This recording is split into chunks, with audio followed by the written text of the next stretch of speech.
शङ्करांश भूम शङ्करार्यपीठसद्गुरून् शुद्धसत्त्वभासुरान् सुवर्त्मनीतभूसुरान् सर्वभूतसौख्यदान् क्षमाकरान् यतीश्वरान्।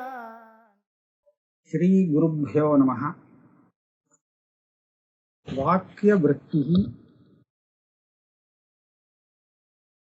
29वां श्लोक।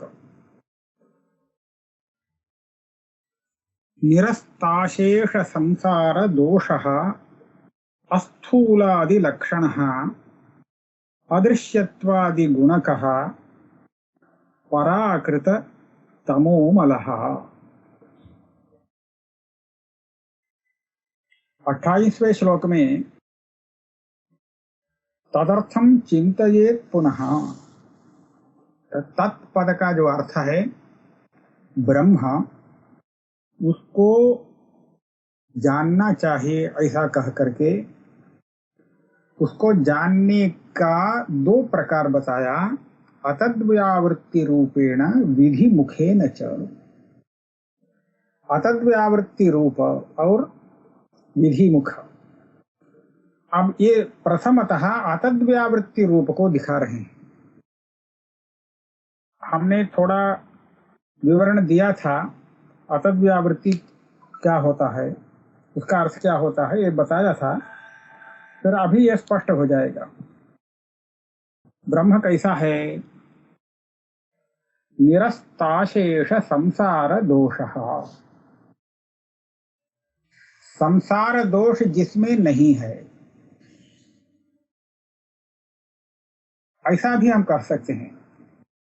जो संसारी है, सांसारिक वस्तु से संबद्ध है, वो संसार दोष वाला चीज है और ब्रह्म उससे भिन्न है। अर्थात क्या हो जाता है, संसार का संबंध ब्रह्म में नहीं है। निरस्त अशेष संसार, 1-2 सांसारिक दोष ब्रह्म में नहीं है ऐसा नहीं कह रहे हैं। सांसारिक दोष एक भी नहीं है, अशेष एक भी सांसारिक दोष ब्रह्म में लगता नहीं, ऐसा है ब्रह्म। तो ये ब्रह्म का कैसा वर्णन हुआ? निषेधात्मक वर्णन हुआ। ये सांसारिक दोष अन्यत्र दिखते हैं और ब्रह्म सांसारिक दोष से संबद्ध नहीं है। तो ये तो निषेधात्मक ब्रह्म का वर्णन हुआ। इसी को हम अतद्व्यावृत्ति कहेंगे। सांसारिक दोषवान जो पदार्थ है उससे अलग है ब्रह्म। इसी तरह दूसरा भी विशेषण देखिए, अस्थूलादि लक्षण। स्थूल और सूक्ष्म ऐसा कहते हैं ना। स्थूल कृश भी कहते हैं। स्थूल किसको कहते हैं? जिसका शरीर बड़ा होता है, आकार बड़ा होता है, तो उसको हम स्थूल कहेंगे। और जो पतला सा है उसको कहेंगे कृश। अब ब्रह्म कैसे है? ब्रह्म स्थूल नहीं है। तो ये भी निषेधात्मक वर्णन हुआ। अस्थूलादि गुणकः, अस्थूलादि लक्षण। ये कहाँ पर वर्णन किया है? तो बृहदारण्यक उपनिषद में 3य अध्याय में इसका वर्णन आता है। तो गार्गी के प्रश्न के उत्तर के संदर्भ में याज्ञवल्क्य बोलते हैं, ये तद्वै तदक्षरं गार्गी ब्राह्मणाः अभिवदन्ति अस्थूल मननु अह्रस्वम अदीर्घम। इस तरह सब निषेधात्मक विशेषण है। वो स्थूल नहीं है, अणु नहीं है, ह्रस्व नहीं है, दीर्घ नहीं है, बस ऐसा ही वर्णन है पूरा। तो इस तरह जो अस्थूल, अनणु, अह्रस्व, अदीर्घ ऐसे जो बताए गए हैं, ऐसे सभी विशेषणों को आप पहले सामने ले आइए। उपनिषद में जहाँ जहाँ निषेधात्मक जितने विशेषण ब्रह्म के लिए दिए हैं, उन सबको एक साथ एक जगह ले आना चाहिए, तब देखे ब्रह्म कैसा है। तो कैसा नहीं है यह पहले समझ लेना चाहिए, तो इसके बाद वह कैसा है बाद में समझा जाएगा। तो पहले ब्रह्म कैसा नहीं है इसको समझना चाहिए। यही अतद व्यावृत्ति मुखेन ब्रह्म का ज्ञान होता है। तो यहाँ स्थूलादि लक्षण हुआ और अदृश्यत्वादि गुण कहा। मुंडकोपनिषद में यत्तदृश्यम अग्राह्यम अगोत्रम अवर्णम अचक्षुश्रोत्रम अपाणिपादम, ये ऐसा सब है, तो वो दर्शन योग्य नहीं है, अर्थात बाह्य ज्ञानेन्द्रिय का विषय होता नहीं, अदृश्य है, दृश्य नहीं है, और कर्मेंद्रिय का भी वह विषय नहीं बनता है, अग्राह्य है।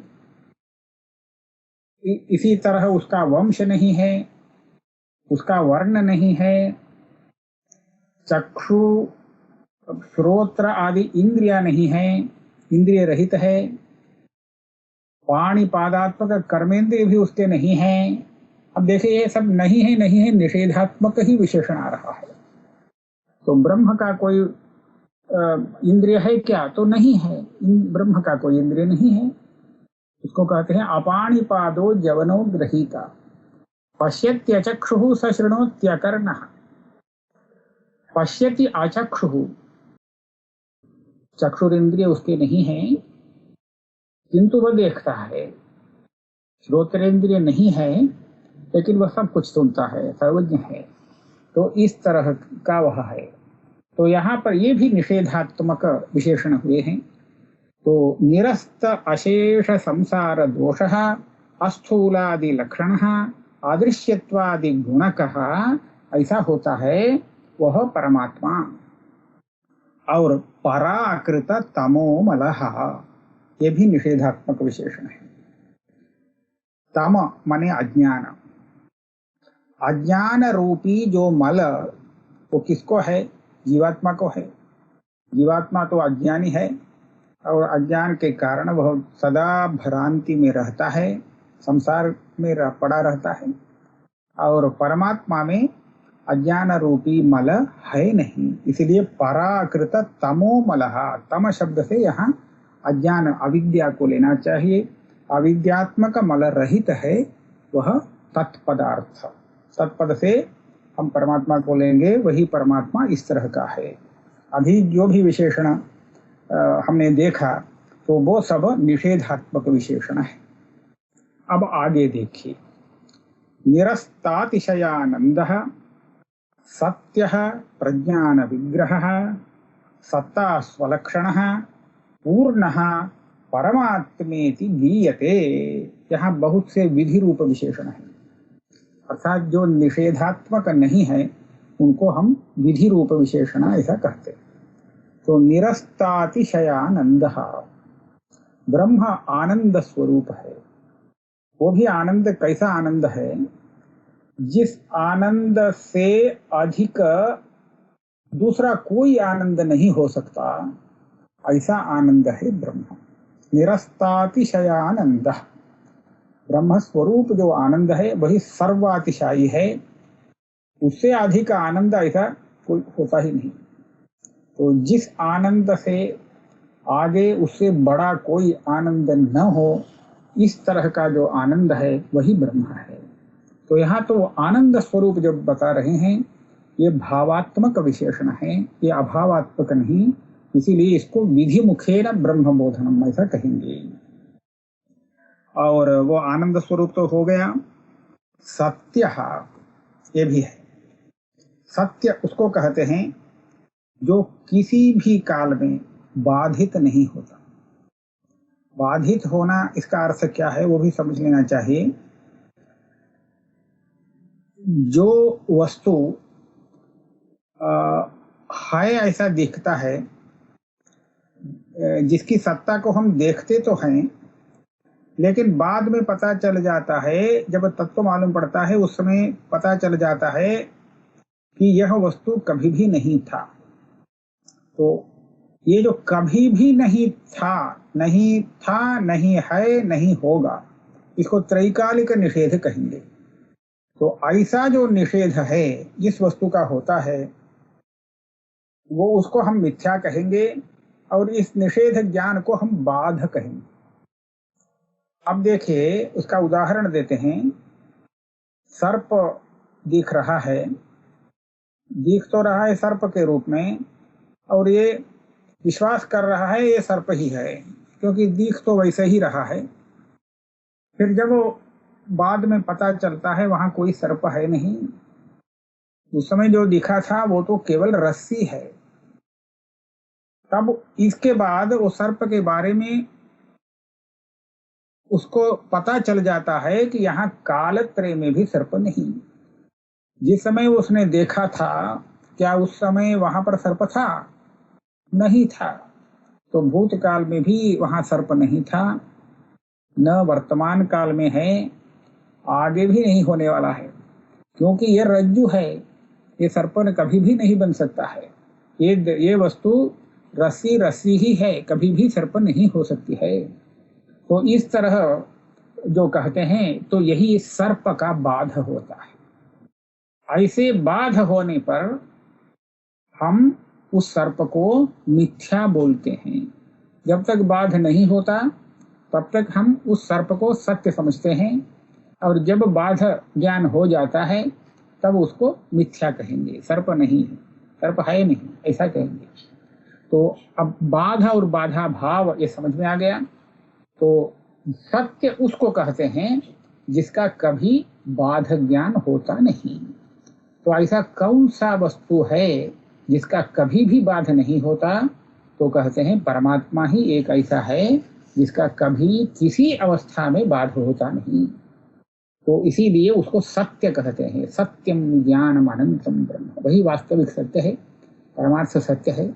हम लोक में भी सत्य शब्द का प्रयोग करते हैं, व्यवहार करते हैं, लेकिन वो सब व्यावहारिक सत्य है, परमार्थ सत्य है नहीं।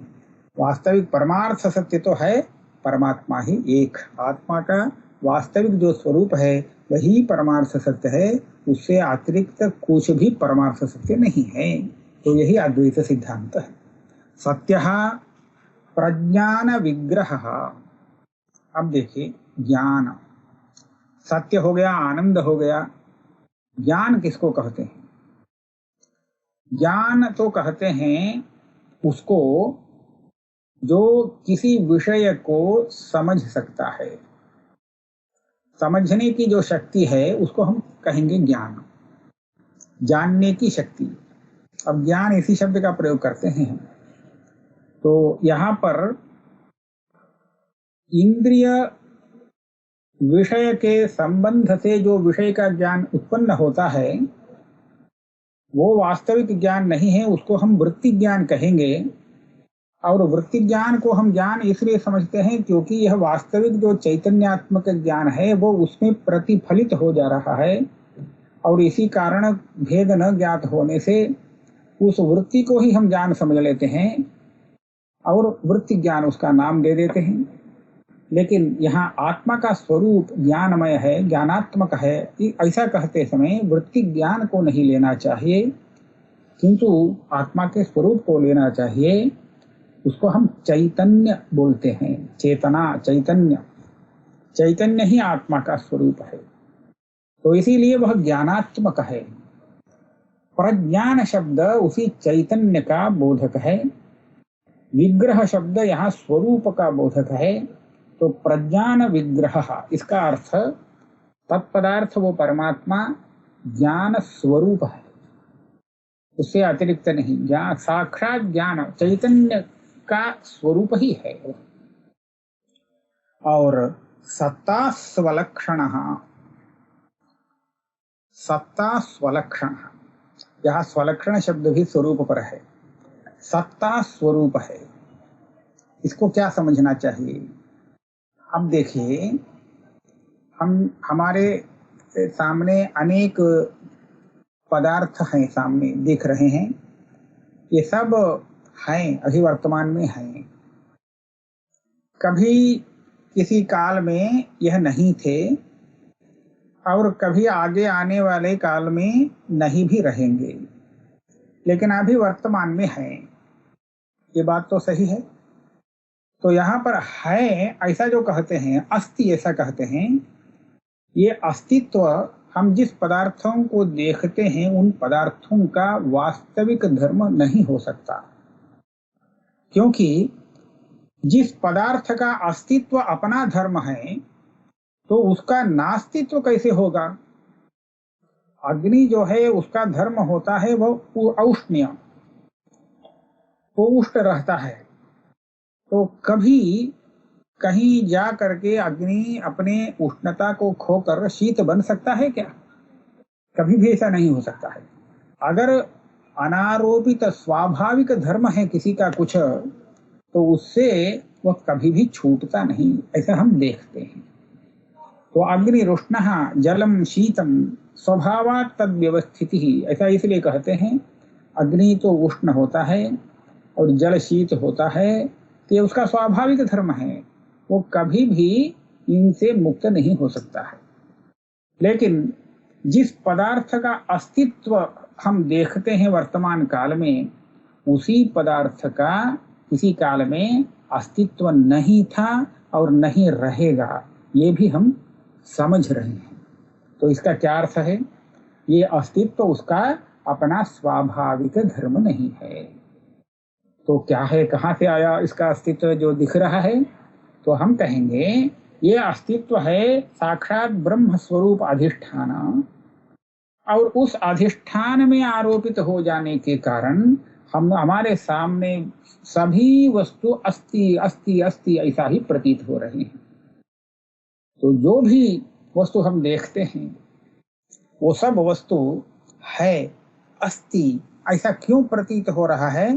तो इसका यही कारण है कि वो अस्ति ऐसा एक चीज है जो सर्वदा अस्ति, कभी भी नहीं ऐसा होने वाला नहीं, ऐसे एक चीज पर अध्यस्त है, उसका अधिष्ठान इस तरह का है, तो इसीलिए वो अस्ति ऐसा दिख रहे हैं। तो वो क्या चीज है? वो यही है ब्रह्म, परमात्मा। तो परमात्मा का स्वरूप सत्ता स्वरूप है, और परमात्मा का जो ये सत्ता स्वरूप है ये सर्वदा बना रहेगा। लौकिक घटपट आदि पदार्थ के समान किसी समय में सत्ता और बाद पूर्व अपर उत्तर काल में सत्ता का अभाव ऐसा कभी भी नहीं होता है। इसीलिए यह सत स्वरूप है आत्मा, इसको कहते हैं सत्ता स्वलक्षण। पूर्ण, पूर्ण शब्द का अर्थ है 3 प्रकार के परिच्छेदों से रहित। सर्वत्र, सर्वत्र है, सर्वदा है और सर्वात्मक है। सर्वत्र सदा, सभी कालों में सभी देशों में है, ये तो समझ में आ जाएगा। फिर सर्वात्मा है, यह सबके साथ इसका तादात्म्य है। जो कुछ भी देखते हैं वस्तु वो सब है, ऐसा ही ना पता चलता है, देखने में आता है। तो है ये अंश तो इस ब्रह्म का है, और इस ब्रह्म के साथ मिलकर के वो वस्तु दिखता है ऐसा वस्तु है। तो इस प्रकार देखेंगे अन्य सभी वस्तु इस सत स्वरूप जो आत्मा है उसके साथ तादात्म्य संबंध रखते हैं, तादात्म्य संबंध से युक्त है। तो इसीलिए ब्रह्म सर्वात्मा है, सर्वात्मक। सर्वात्मक हो जाने से उसको हम पूर्ण कहेंगे, सब वही है। तो त्रिविध परिच्छेद रहित ऐसा वस्तु है, इसलिए पूर्ण है। और इसको हम परमात्मा इस शब्द से कहते हैं। परमात्मेति गीयते उपनिषद में और गीता में परमात्मा शब्द का प्रयोग किया गया है। उत्तम पुरुषस्तोन्यः परमात्मेत्युदाहृतः, और जीवात्मा परमात्मा ऐसा तो प्रयोग बहुत प्रसिद्ध है। तो यही है तत्पदार्थ। अभी उस तत्पदार्थ को विधि रूप से भाव रूप विशेषण लगा करके हमने समझा। और आगे देखते हैं इस परमात्मा के बारे में और इसके क्या क्या विशेष हैं। तो सर्वज्ञत्वं, परेशत्वं तथा संपूर्ण शक्तिता वेदैः समर्थ्यते यस्य तद ब्रह्मेत्यवधारय। ये जो अभी परमात्मा बताया गया, ये सर्वज्ञ है, अर्थात सब कुछ जानता है। जीवात्मा में कोई भी जीवात्मा ऐसा नहीं हो सकता है जो सब कुछ जानता हो। कोई कुछ जानता है, कोई कुछ जानता है। इस तरह देखते हैं तो सबका ज्ञान कुछ विषयों पर सीमित होता है। थोड़ा अधिक ऐसा भेद तो हो सकता है, ये थोड़ा जानता है, वो अधिक जानता है, लेकिन सब जानता है ऐसा तो जीवात्मा में एक भी जीवात्मा है नहीं। और ये जो परमात्मा है, ये परमात्मा सर्वज्ञ है, सब जानता है। तो परमात्मा के लिए अज्ञात ऐसा एक भी चीज नहीं, इसीलिए सर्वज्ञत्व उसका एक धर्म है। परेशत्व, परमेश्वर है।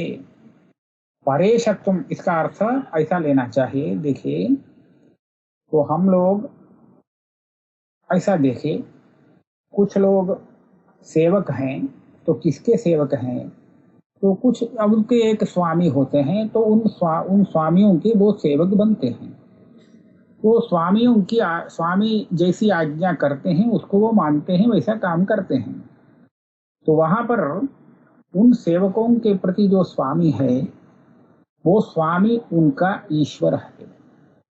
ईश्वर शब्द को आप रूढ़ मत समझिए। ईश्वर शब्द का परमात्मा ऐसा अर्थ है, ऐसा नहीं समझना चाहिए। हम राजा को भी नरेश्वर कैसा कहते हैं। इसलिए ईश्वर शब्द जितने विषय में वह अपनी नियामकता रखता है, जितनी वस्तुओं का वह नियामक बन जाता है, वह उतने वस्तुओं का ईश्वर है। अब वो जो स्वामी है अपने सेवकों के प्रति नियामक है, उसकी नियंत्रण उनका नियंत्रक है, तो इसीलिए वह उनका ईश्वर। और राजा प्रजा के लिए स्वामी इसलिए है, ईश्वर इसलिए है क्योंकि वह नियंत्रण करता है, तो वो भी है। अब ये जो हमने बताया सर्वज्ञ परमात्मा, ये सबका नियंत्रक है। अंतर्यामी भी इसको कहते हैं। ये बाहर रह करके नियमन नहीं करता है, अपना नियंत्रण नहीं करता है, ये तो सबके लिए आत्मा के रूप में होते हुए नियंत्रण करता है, इसलिए अंतर्यामी ऐसा बोलते हैं। तो इसीलिए ये परेशः, परमः ईशः, परम सबसे इसके बाद दूसरा ईश नहीं है। इसके नीचे बहुत आपेक्षिक ईश्वर बनते हैं। इन लोगों का वह राजा है, ईश्वर है। और ऐसे राजाओं का भी एक स्वामी हो सकता है, चक्रवर्ती।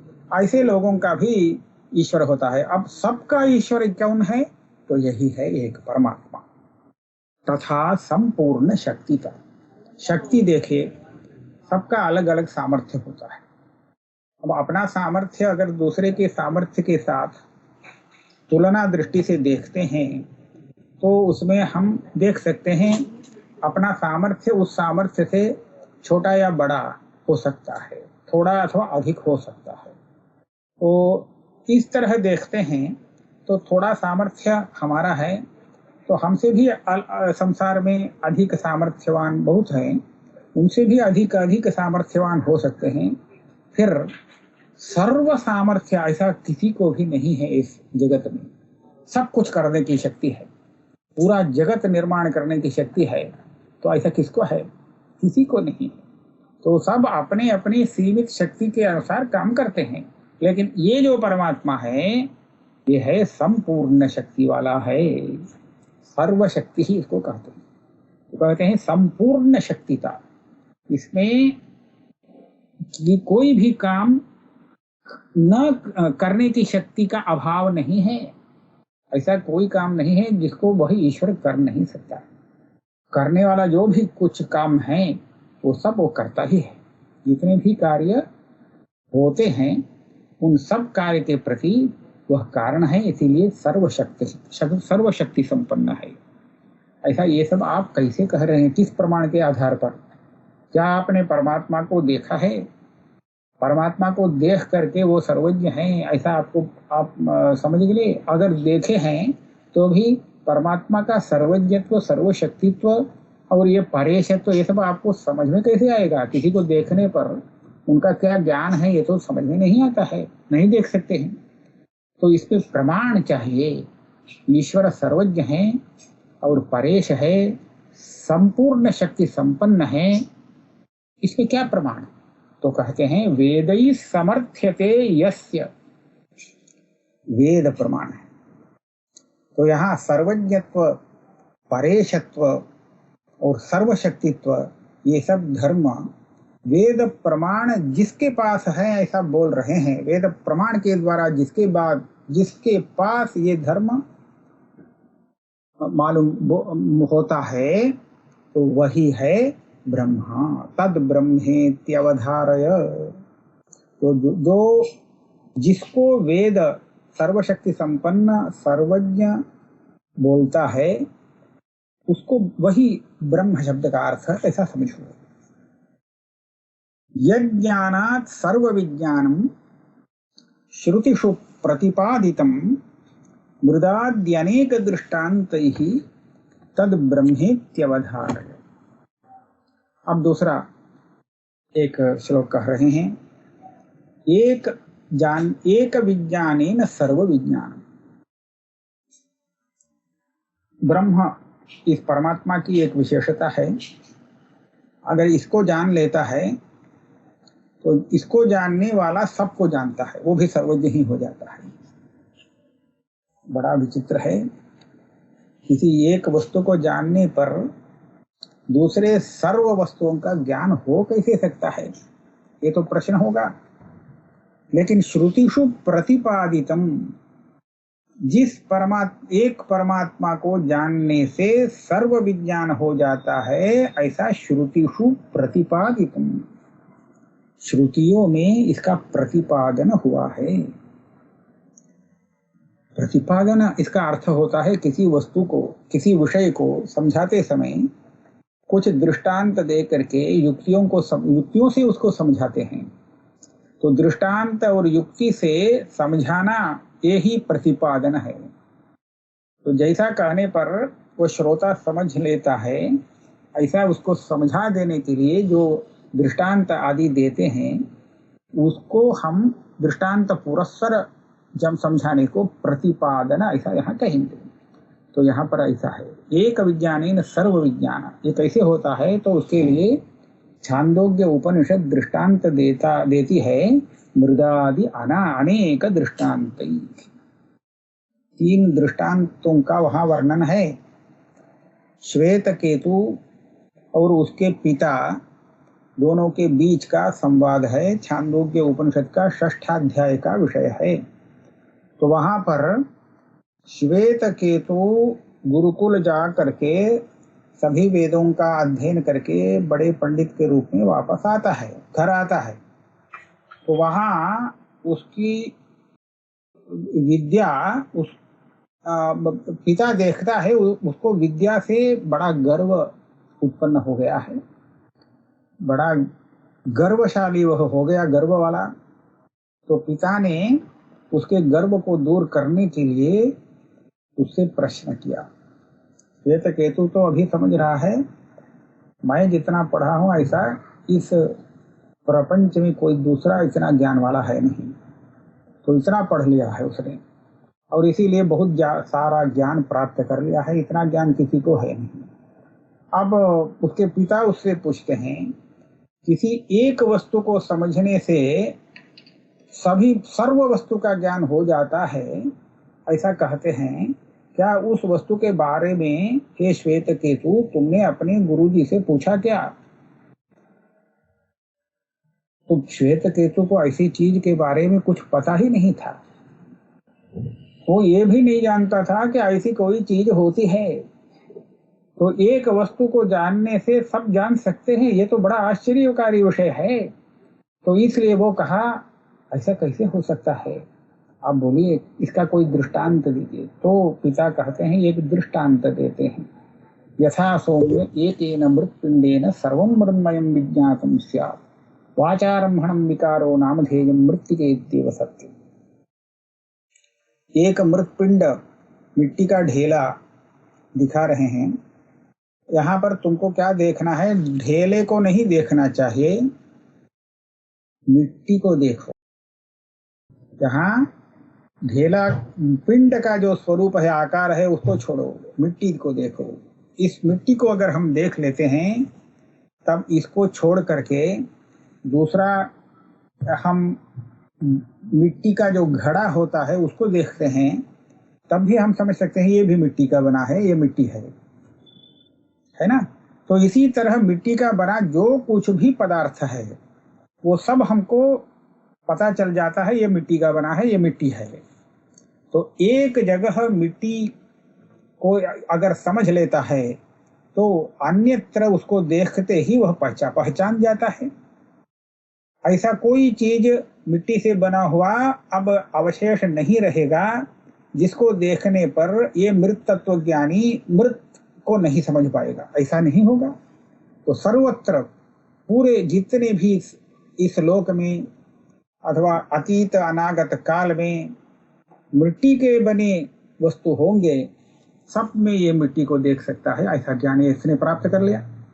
तो इसी तरह दूसरा दृष्टांत देते हैं, लेके न लोहमणिना। यहाँ लोहमणि शब्द से लेना है सुवर्ण। सुवर्ण अगर इसको ज्ञात है तो सुवर्ण से बना हुआ जो जितने भी आभरण सामने आते हैं तो देखते ही पहचान जाएगा ये सुवर्ण है अथवा नहीं। तो सुवर्ण तत्व को जानना चाहिए, और वो सुवर्णाभरण देखता है तो उसको पता चल जाता है ये सुवर्ण है, देखते ही पता चल जाता है, क्योंकि वो सुवर्णात्मक है। तो इस तरह देखते हैं, सुवर्ण से बना हुआ आभरण सुवर्ण से अलग तो होता नहीं, वो सुवर्ण के साथ ही सुवर्ण में ही है, तो इसलिए देखते ही पता चल जाता है। अब सुवर्ण को अगर यही नहीं समझता है तो उसको देखने पर भी नहीं समझ पाएगा। तो इसलिए सुवर्ण ऐसा चीज है जो सुवर्ण के विकार जितने भी आभरण हैं, जो भी कुछ सुवर्ण से किया हुआ वस्तु है, सबको एक बनाता है, एक करता है, और वो सबको सुवर्ण के रूप में वो समझ सकता है। इसी तरह तीसरा भी है लोहा, कृष्णायस। तो इस तरह दृष्टांत दे करके, तो इसी तरह ब्रह्म एक है सदात्मक, अगर उसको तुम समझ लेते हो तब तो सब कुछ जान सकते हो, क्योंकि लोक में जितने वस्तु हैं वो सब सदात्मक हैं। सत से सब अस्ति अस्ति अस्ति अस्ति ऐसा ही ना देख रहे हैं, तो इसलिए सब सदात्मक हैं। तो इसलिए इस सत का ज्ञान अगर हो जाता है, सत क्या चीज है उसको अगर तुम पहचान लेते हो, तब तो किसी भी वस्तु को तुम देखते ही समझ जाओगे ये सत है। तब एक विज्ञान से सर्व विज्ञान, तो इस तरह का एक विज्ञानेन सर्व विज्ञान जिसके बारे में बताया गया है, वह जो एक वस्तु, जिस एक वस्तु के ज्ञान से संपूर्ण प्रपंच का सर्व का ज्ञान हो जाता है, ऐसा श्रुति में प्रतिपादन किया गया है। वह एक तत्व क्या है, वही ब्रह्मेत्यवधारय, तद ब्रह्मेत्यवधारय, तो वही है ब्रह्मा, उसको तुम ब्रह्म समझो। 32 श्लोक हो गए हैं, तो यहीं पर विराम करते हैं।